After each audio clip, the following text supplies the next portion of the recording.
Hello guys, and welcome back to today's video. My name is Zeke, the programming guy.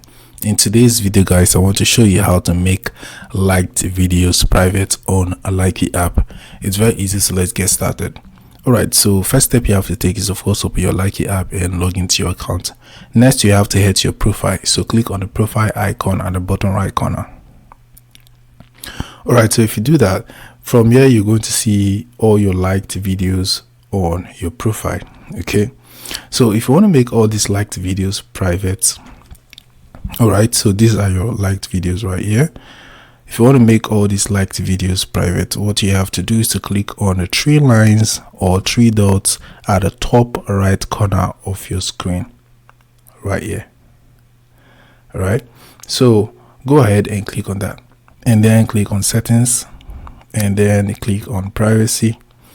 All right, from here you just have to scroll down just a little bit and click on likes. Once you click on that, here you're going to see the options to change who can view my likes. All right, so what you have to do is to set it to be only me. Once it's set to be only me, only you can be able to see your liked videos, so it's going to be private from whoever is visiting your profile. Okay, so that's it guys on how you can actually make your liked videos private on Likee app. If this video was helpful, give this video a thumbs up and also subscribe to this channel to get more helpful tips like this. Thanks for watching guys.